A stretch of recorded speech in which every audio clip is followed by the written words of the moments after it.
Welcome to another episode of Mental Health Mondays. We're on episode number 18. Holy moly.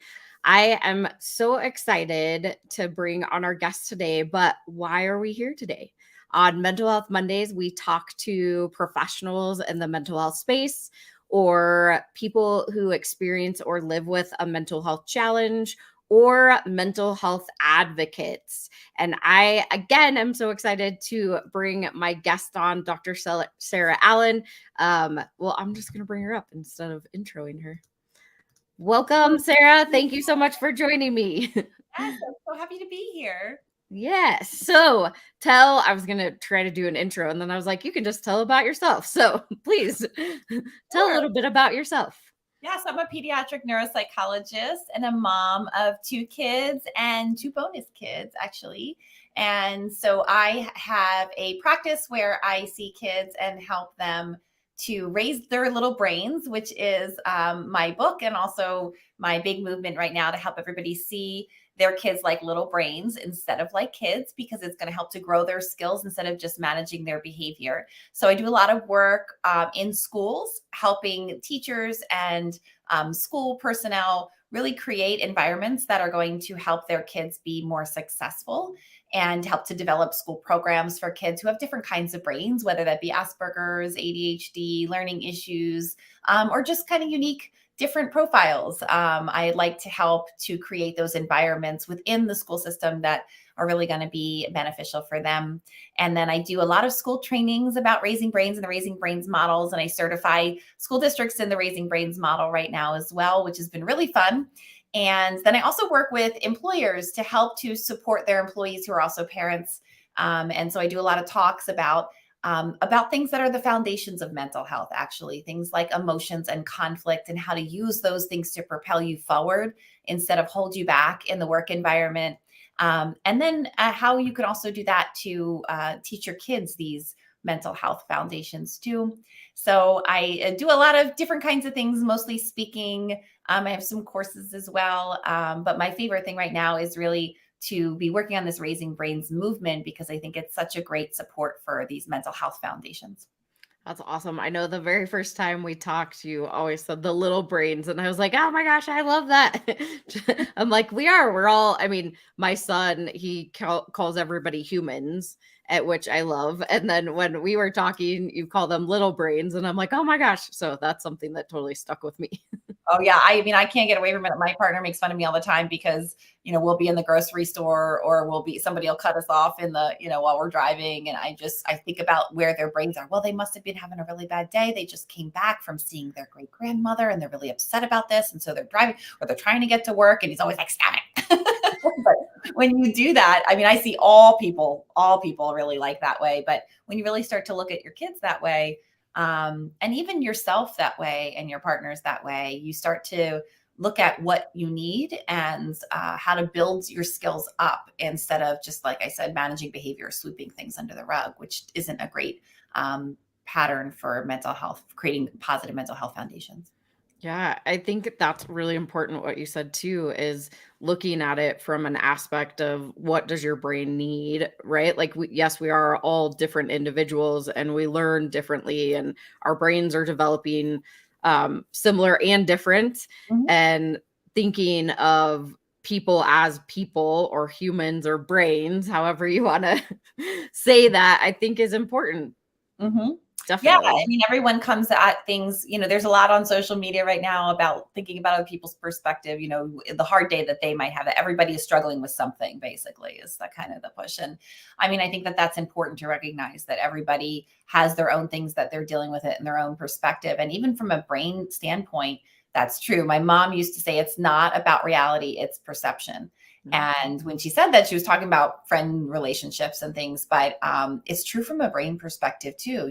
Our reality is our perception. It's built from these perceptions. It's built from the way that our neurons connect and those electrical and chemical impulses that happen.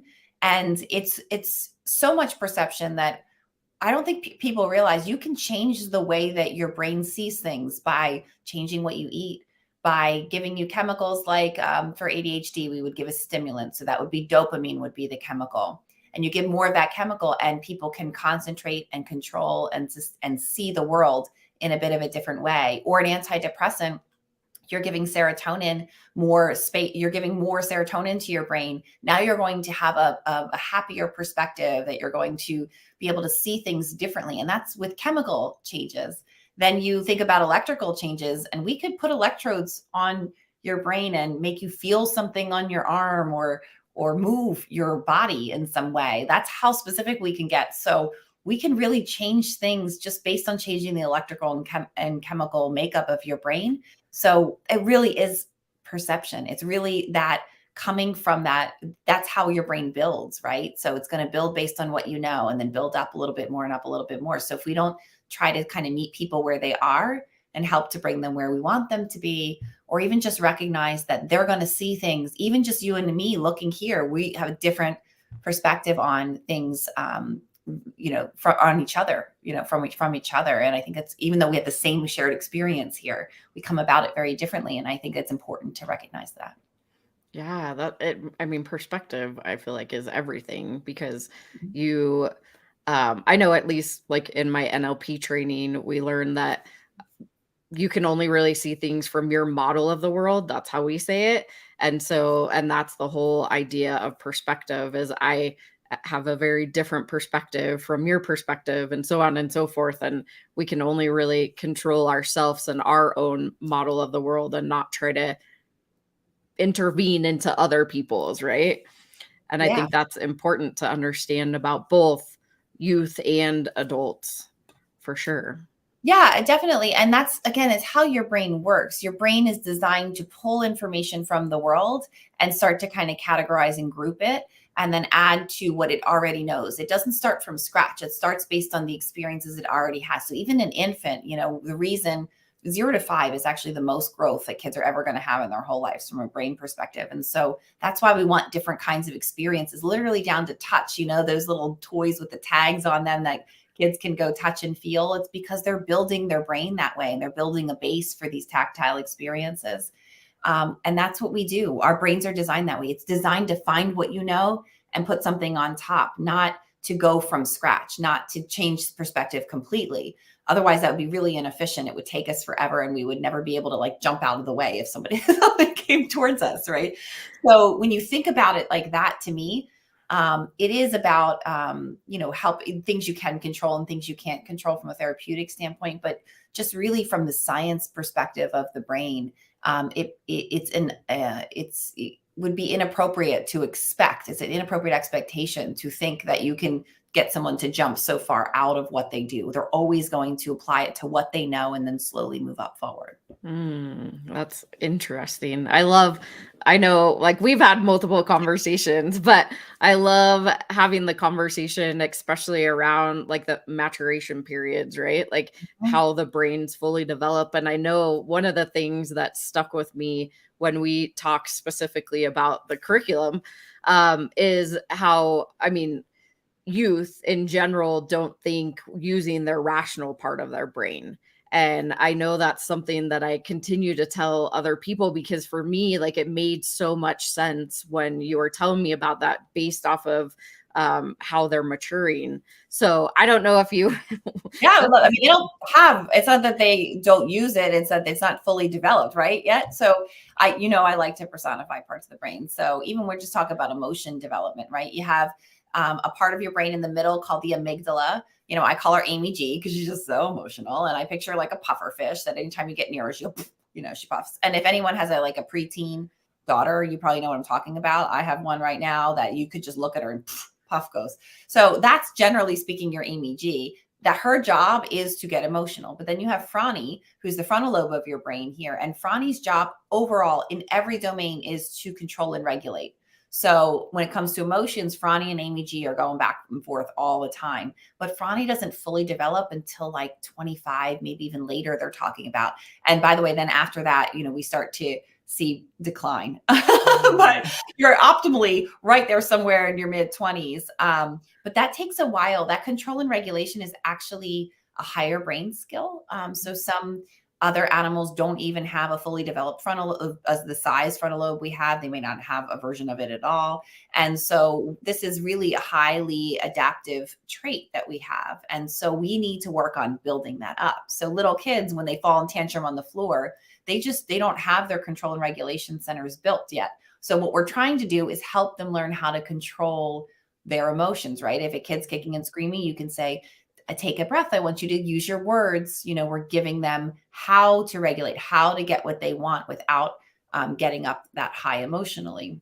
Mm. As kids get older and they're preteens and teens, we're also teaching them how to identify their emotions, how to label them, figure out what they are in the first place. Some kids need help with, and then how to express them. And sometimes that comes out really, really crazy, really behavioral. And that's okay, because expressing better out than in. We want them out so that we can then shape the outs, shape the way it comes out to being able to be more helpful. And when you have a Franny that's developing, you don't have the capacity for the kind of abstract thinking and logical sequence that goes on. Not just that, but when you're hormonal, when kids are hormonal, that adds a whole nother chemical level. Remember, it's about perception, and your brain works on these chemicals. So they're actually feeling this way. It's not like they are making it up, or, that they can't tap into it. Their brains are changing the way that their brains run to feel really, really emotional, really heavy about that. And so when they have these big emotions, that big pufferfish Amy G goes, Franny keeps trying to regulate her and keep trying to calm down, but Franny can't also think logically and problem solve and organize thought and, be very calm and collected. It's working so much on regulating emotion that it can't do all the other things, because it's also responsible for behavior regulations and thought regulation and movement regulation and all of these things. So I think recognizing, like you said, that relationship is really helpful, because when you have a preteen or a teen, they are a mess. they're a hormonal mess. Their brains are actually changing. They are working so hard on a daily basis just to kind of keep themselves together, because they're truly feeling this heavy, deep emotion, that we have to recognize that and not take it personally when it comes flying at us. Because if it's coming flying at us, that's a good thing, because it's coming out. Yeah. And you did kind of touch on like the next thing. I like when you talk about the innies versus outies. Yes. Yeah. I think knowing brain patterns is really important, because when you know your brain pattern, remember, this is all about seeing the kid like a little brain and becoming a brain detective. And I keep saying little kid, but I mean, I use this for myself. You can use this with adults. And actually, I would recommend that. I would recommend the first step would be figuring out how to do it yourself, so you can model it for your kid, because that's where kids learn the most, right? What they're hearing and seeing from you.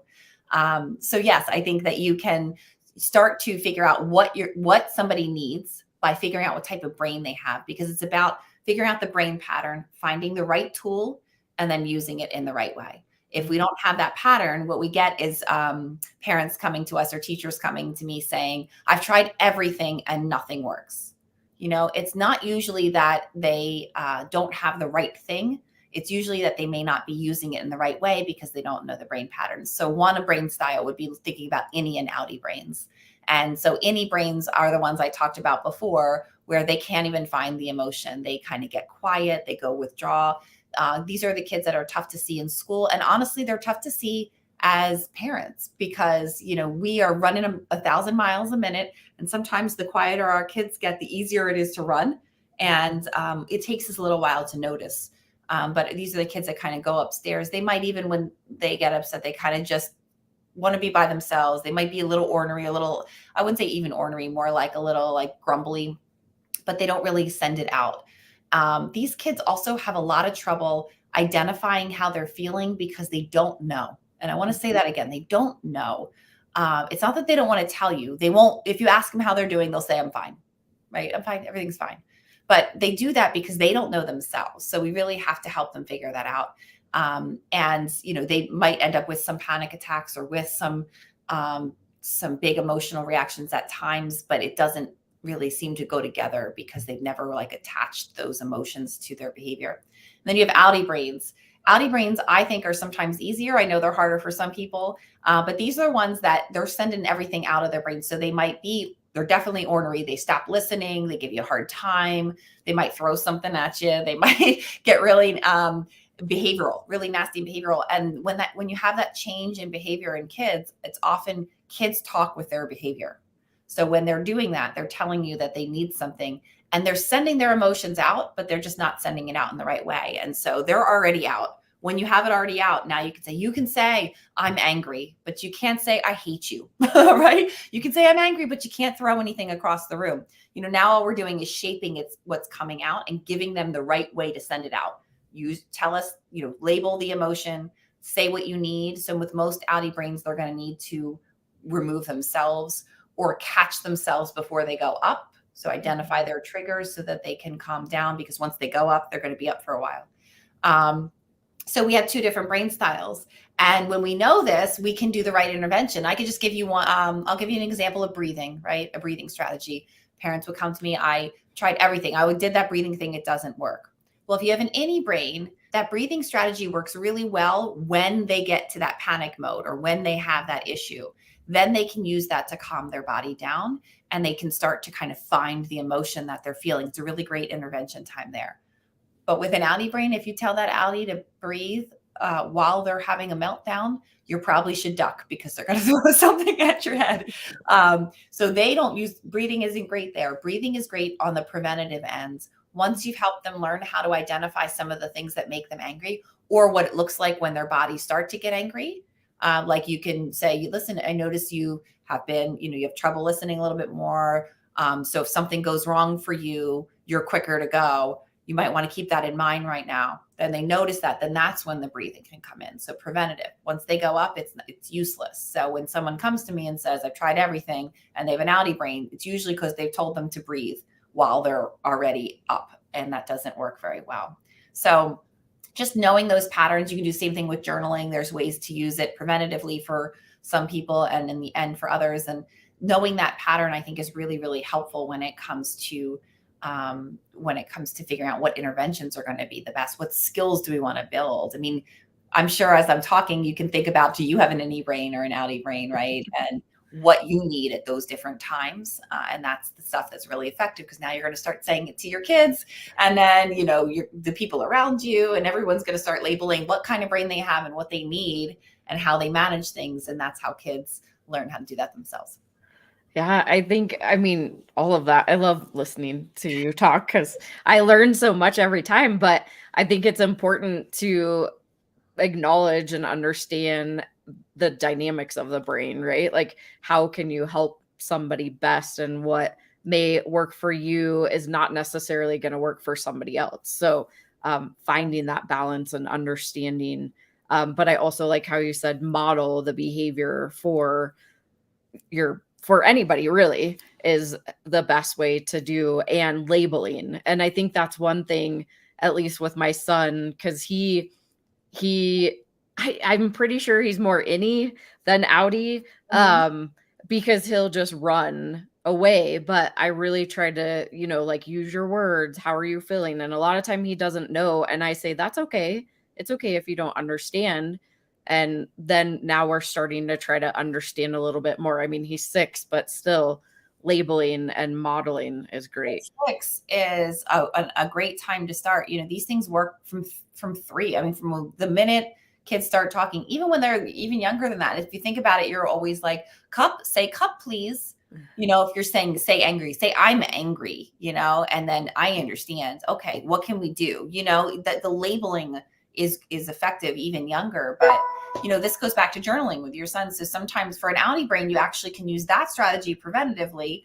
For an outie brain, you can use it reactively. For an innie brain, like your son, you can use it preventatively. So you could do things like have little prompts and just say, on a scale from 1 to 5, you might start out, instead of 1 to 10, how was your day? What was something good? What was something that wasn't so good? What do you want to see tomorrow? And it just gets them in a habit of starting to write those things. Now, an outie brain already knows how it feels, so it doesn't need it that way. An outie brain is more like, you've lost it, go to your room and journal, because that'll get all of those feelings out. And then we can go back and take a look at it and start to help you develop words. But for your son with an innie brain like that, the other thing you could do is like I call it throwing spaghetti at the wall. So when he runs away, it's like, listen, sometimes I have bad emotions too. Sometimes I get upset when I don't want to do something. And you just start, my friends get me, you just got to think about all the things that have ever made you sad. And then eventually you'll hit something.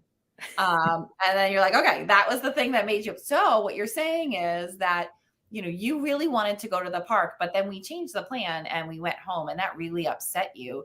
And because it doesn't sound like you like the change, right?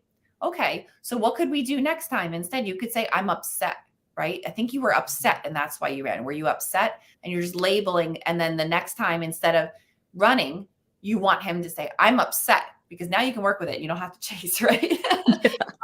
And then you start to shape that as it goes. And then that's your stages, right? Like you were saying, you want to label the emotion. You want, especially for an any brain, you just got to work on finding it first. So you kind of have to take a step back.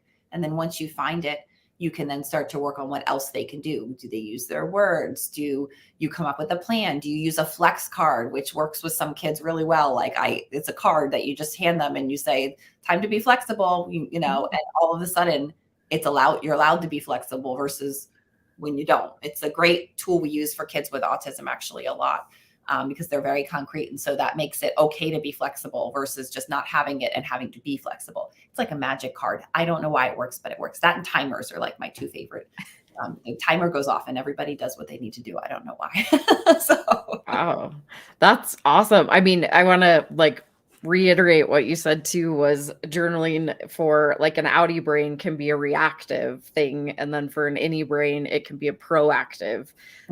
So I love that you said that, because where my mind is like the kids that do throw the fits, right? And then you're like, I have no idea what in the heck to do right now. All that I know what to do is just almost leave them alone so that they can cool themselves down. But sometimes that doesn't work. And so you have to give them a way to get it out, right? And so oftentimes with outie brains, especially when they're young outie brains, you want to give them a safe space to calm down. You can even turn the lock on a door the other direction, so you can lock a kid into a safe space for them so that they can't get themselves into more trouble, because they need to calm down. And if you go near them, they're going to come at you, right? And they don't want to come at you, but you're there and they need to get it out. So if you can give them, especially if you kind of have a more physical outie brain when they're younger, I mean, that's a great strategy, is to turn the lock around, let them calm down, and they'll start to learn some strategies themselves for how to do it. But I'll give you a story from my son. My son's an outie brain, and my son had a lot of trouble controlling. We did the turn the doorknob or the lock around. He even got me locked in his room once because I did that. That's a whole other story. But he was really upset with me and had to go calm down, because the number one strategy I think for kids early on with outie brains is to get them to remove themselves so that they can calm down. So we use calm down times a lot. Instead of it's not a timeout, it is a calm down. I like to label what we're trying to tell them we want them to do. So yes, they didn't act appropriately, but the skill they need is to calm down. And if they did calm down or they did remove themselves, then they would do better. And so my son was at the stage where he had learned to remove himself. He hadn't quite done it in time, but I need to calm down. And he stomped up the stairs, and which is great for me because I could clean up the kitchen. I could do whatever I need to do. And then I realized that there was a lot of quiet. So of course, as a mom, quiet is the thing. So I went up the stairs and I opened the door. I was like, Carter. He's like, hi, Mom, how are you? I was like, good.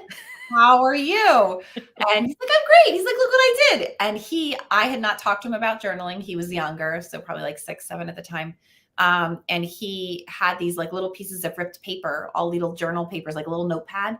And he's like, look, here's where I was really, really angry at you. And here's where we were fighting very, very much. And then here's where I killed you and put you in the grave. And then here's where I brought you back to life. And now we're best friends again. And it's like pictures of that. And it says, I love my mommy very much on the one. And the other one has me literally in a grave. And then, every iteration, I'm mad at my mom. And, when you become a brain detective and you're using that raising brains model, you realize that instead of saying, how could you kill your mother and put me in a grave? And I don't know, you realize that this little kid has figured out a strategy for getting some of the emotions out. And he did it. And he was able to shift his entire perspective from being really angry to, he had like the whole fight himself, right? And being friends again. And he journaled it. Wow. To this day, he still uses journaling in certain ways, but so I just said to him, I'm so proud of you. This is called journaling. Let's get you a journal. Do you think that would be helpful to you? We can pick it out together. What do you like? And we just kind of chatted. And as we're walking down the stairs, I just said, oh, babe, by the way, so, parents and specifically teachers, don't really love being killed and put in a grave. So maybe skip the grave part next time. He's like, okay, I'll work on that, and we just kept walking, but I didn't give a lot of attention to it because that's going to increase the behavior. I gave a lot of attention to the strategy. And that's what we constantly want to do. Think about strategies, think about skills, thinking about how do we build them up so they can independently start to manage their behavior. So now I can give him that journal option. When he gets upset, he can go to his room, or he can remove himself from a issue with friends and journal in his phone, journal in his journal, and kind of get that out. So, and your kids will start to find their own versions if you're looking for it. Some kids don't love journaling. Some kids do. Some kids will want to talk in their phone. Some kids will want to make a movie. Some kids will want to just scream, at it. That's okay. But kind of finding and helping them shape that is what's important, because now we're building their skills. We're helping their brains find what they need to have good mental health foundation skills. Wow, that's so cool. And I was kind of hoping that, because I know you told me about that situation with your son, and so I'm glad you were able to share that, because I think it's really important to understand that it's not a lot of what I talk about too is it's not about you, right? Like, it's about them, and it's about how their experience it, like their perception, like you said, like what's the perception, and then it's okay for them to express in various ways, as long as we find that resolution that's in a positive light, right? Like, you don't want to stay dead, right? But ultimately getting to that positive place. And then one thing that you had mentioned also earlier was acknowledging the feelings, especially in adolescence, that everything is really real to them. And it's that experience for them with all the emotions is really, really real. So it's important to not try to downplay what's going on and try to move them through quickly and allow them to have that experience. Because I feel like, at least from what I've learned and heard, is that sometimes as parents, we also don't know how to respond. So we start to downplay the emotions, and we're like, oh, you'll get over it, it'll be fine, blah, blah, blah.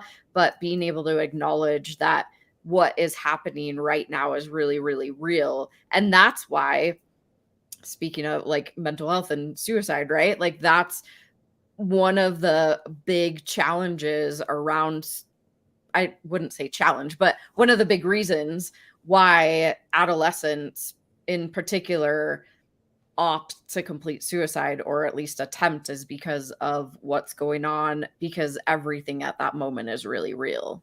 Well, and I think I love what you said about validating feelings. Absolutely. Even within that story, I probably missed parts of saying to him, I could see how you could feel that way. Like, I get it when I'm upset, when I want to do something and someone's telling me I can't, that upsets me too. It's gotta, it's gotta be tough, and just that validation, first of all. And then I don't know, I'd find it very helpful to think about what they need or what skill you're trying to build when they're talking about their emotions, because then it, like you said, it is my way of separating myself from them. So I'm not taking it personally. I'm not saying, oh, come on. I'm saying, wow, when I was that age, it was really hard for me sometimes to see that things weren't always as strong as they felt at that moment. Like, they feel so strong. And then over time, I would learn that I felt really strong about this yesterday, but then the next day, it felt a little bit different, so has that ever happened to you, and if you ever really felt strongly about that, maybe think about that, and working really young, starting really young, so that even kids before they go through puberty, before girls in particular have those big, boys do too, but usually is more emotional versus more testosterone driven for girls, to have those emotional swings, to be prepared to say, that's a skill, right? To know that how I feel right this minute may not be how I feel the next minute or tomorrow. Building that skill up. Now, my goal isn't to move on quickly. My goal is to make sure they have some of that understanding so that they can start to move through, so that I don't overreact and I don't underreact to how they're feeling, right? If somebody says, I just feel, oh, I just want to kill them, or I just want to kill myself, hopefully most of the time it's really frustration, right? And then another subset of the time, it's really important. And in either case, it's still okay to say, I could see how that stinks. Like, I would hate hearing that you feel that way. What do you think that is? And just really allowing time for that conversation, because you want them to have that conversation with themselves when you're not there. Yeah. Yeah, I think that it can be challenging in a way just to be a parent in general, right? And Mhm. then trying to have conversations when we're really looking at it from our experiences versus shifting into what is their experience. So I think it's important, and I love the way that you framed it also as asking the question, well, first off, acknowledging and then asking a question like, have you ever felt that way before, and allowing them to come up with the answer versus like some people like to fix things, Right. so allowing them to fix it instead of us as a parent. Well, So and fixers, out there should hear the way to fix it is to help them build the pathways. So when you're asking questions, you're fixing this by building your own kids' brain's ability to do this. And I think there are, I always say there are two magic questions. What does this little brain need to learn, and what can I teach this little brain? Whenever you come out at that perspective, you're suddenly a question asker. How does that make you feel? How, do you need some support? What can I do to support you? That sounds like a lot to deal with. What's going on, and you want to gather more information, because you suddenly become this brain detective in trying to figure out, what is that skill? Where am I finding it? What do they need help with right now? And it's not directly what's coming out of their mouth. I always say, listen to the message, not the delivery. Right. mm, That's true for behaviors, especially for kids yelling and screaming at you or giving you a really tough time. But it's true for a lot of statements that kids make in general, that sometimes things come out and you get this feeling like, wait a minute, that doesn't sound like, it doesn't match their behavior. They're saying something that doesn't match with this thing they're doing. And whenever you get that feeling, you want to ask more questions. You want to figure it out, because instead of ignoring it, instead of sweeping it under the rug. And if you grew up in a household where your parents may have, everything's fine, everything's great, we're all good, even when things weren't, you may have to recognize that you may not have those skills for understanding your emotions, managing your emotions, figuring out how you feel in the first place. And if that's the case, that's okay. The first step, though, is to work on your understanding of that, because you're not going to be able to help your child do that without the model yourself. You're going to have to go through and do some work on, how do you recognize and how do you feel these things, because you're going to need that verbiage when you start to ask questions to your kids too. And so it becomes a family thing. And that's cool. It's great if you as a mom or dad can say, like, hey, I grew up where we didn't talk about this stuff. I'm not really sure how to do this. So I'm going to go try to figure this out. Maybe you can figure it out with me, or maybe you can go on your own, because you can go with your kids. I can tell you, for my any brain, I have gone with her to therapy together. And that has been the most successful, because as an any brain, she has a lot of trouble on her own, just figuring out what she's thinking. She can't even really start. So she kind of needs me to say, well, this happened this weekend. We start talking about something, and then that will trigger an emotional response with her. We find the emotion, and they stink. Oh my God. Sometimes they're the worst sessions ever. But every time after, we have figured out a thought pattern or an idea that we can then use throughout that week to help her make progress. And if you notice, I said use throughout the week, because therapy is wonderful, but it is a tool in the tool chest. It is not the whole thing. So if you just send your kid to therapy once a week, it's not going to fix the problem. It has to be something that you work on together, and you help to support them together. yeah, I think that's so important, is learning together, right? Like, at least for me, like, I love learning, and the more that I learn, and I think that's why I started these mental health Mondays anyways, is because I learn so much every single time. But important to let them know that you're willing to learn along with them. And that just goes back into modeling and asking the right questions, right? Like, it's just And yeah, and relationship building, right? And because I think about that in communication skills a lot. My daughter, as I mentioned, is a preteen right now, and we work through a lot together, but we are trying to balance what are her needs and what are my needs. So if she needs time by herself, I want to respect that, but I also want her to have time with the family. It's important for me that she relates to the family, and that she relates to our our friend group. So we find a balance of time she can spend by herself and times that she can spend with family. Doesn't this sound like something you'd be talking about in a partnership later on? And so when you think about that, you're not now parent controlling kid. You are building skills, right? And so sometimes you're going to allow more wiggle room than you might at other times, and that's okay, right? And it's always a battle. Sometimes you're going to go too far. And even with my partner and I, sometimes he would say, well, you don't let her, she needs to do something she doesn't want to do. And he's absolutely right. That's a skill that she needs to build. And sometimes I'm going to say, well, but I think really here, I want to reward her for saying, I need this time. Can we build this in? And we found the balance we're working on it. It's always a work in progress, but of finding time for herself, time that she can spend with her friends, time that we can do it as a family, time that we go to sports, time that mom can work, and balancing everybody's needs in that family. And again, it's a skill. And so as we're doing that, it becomes a little bit easier to make the decision about how to respond. And as long as you're working and talking, and I'll talk it through with her, listen, I want to give you the time on your own, but can you see how it feels to me like you're disengaging from everybody? And that doesn't feel good. That can't be good for you either. So how could we find you some time, but also make sure that you're engaging with these people that have supported you your whole life and love you, and you want to maintain a relationship with that kind of person? Do you see why? And we'll have those kinds of conversations. That's a skill building way versus you must come to dinner. You must be here, right? That doesn't teach her anything. That's just a behavior technique. Yeah. And I love that you pointed all of that out too. And I literally could talk to you all day long. I know we could go on and on. I do have to, I don't know if you can see, but I wore let's see if I can put them up here. My brain. Love them. They have a celebrate neurodiversity. Yeah. And they have little brains on them. I was like, I'm wearing my brain leggings. Oh, I'm going to have to get those. You'll have to tell me yeah. Well, tell everybody how, if they want to work with you or get in contact with you, how can they do that? Well, I mentioned actually a lot of different concepts like innie brain and outie brain, and how do we model this and how do we figure those things out? A lot of that information is in my challenge, which is $17.99, $17.99, just to get you kind of familiar with some of the concepts. And people have really loved that and found that to be useful. If you're interested in learning more about that, you can find that on my website, and it is brainbehaviorbridge.com. You can just ask to learn more, and there's links there to our academy, which is one way of learning, and that's more of a course. If you want to get into this a little bit more, like you said, you love learning. If you are a professional working with parents and you want to know more information, just reach out to me directly. It's Dr. Allen, DRALLEN at brainbehaviorbridge.com.